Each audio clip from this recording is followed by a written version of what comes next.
Welcome and happy Hunger Games. How are you guys doing today, Sam, Jena? Wonderful. Good, Thank Good, you. good. Thank you so much for your time. Thank you to come again to Miami. I know, we're excited. Yeah, it's very exciting. How is it for you guys to be in this big franchise?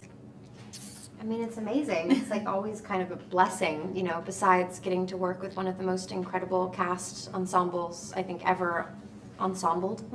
Ensembled. Well done. Thank you. Mine's still working. But then also to get to work on a series of work that's based on, these books that are really, I think, some of the most powerful, one of the most powerful young adult novels that was ever written. It's just an incredible opportunity, Yeah. Any memorable moment that you guys have? Well, I think when you are blessed enough to play characters like this, there's never really a dull moment. You know what I mean? So I think every memory is quite memorable.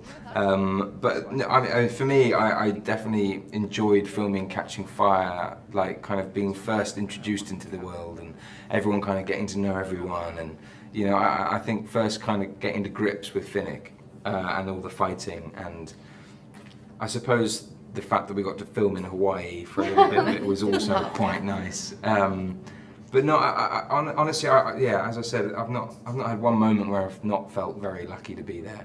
Yeah, and then for you, I think especially for you, because you're from England, and then you in this, Exactly. let's say, American movie. How was- Exactly. Yeah, I mean, the transition was quite difficult purely because all of a sudden I had to do an accent.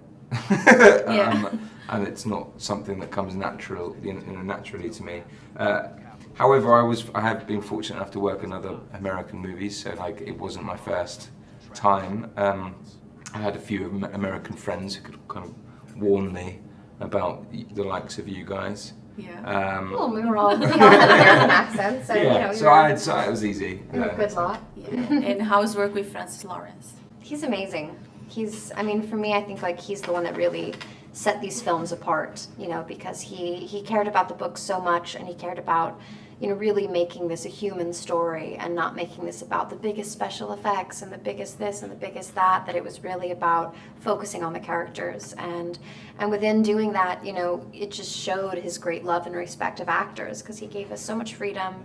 And, and I remember I would go up to him and be like, did we get it? He's like, you got it on the first take. I was just letting you play. And I was like, oh, great. Like, thank you. He was just super accommodating and sweet, and, could probably lead me off of a cliff if he wanted to, because I would just willingly follow him, That's right. You guys are working in new projects? I'm about to be a dad, so that's my project. That's a really. big project. But no, I've got a few projects. One coming out in March next year, March 4th, called Me Before You.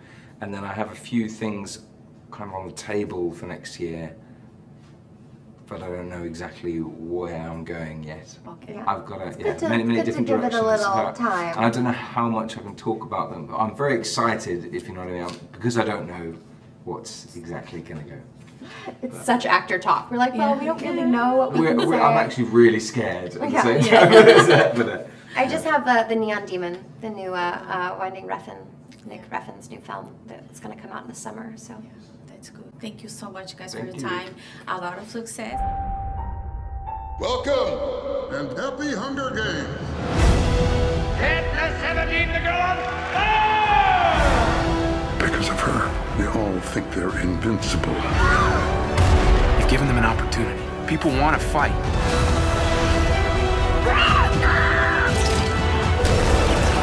If you end all of this, our lives, they mean something. We can take down the Capitol. Now you're talking. Tonight, turn your weapons to the Capitol. This is the end. We got one shot. Let's make it count. The Hunger Games: Mockingjay Part 2,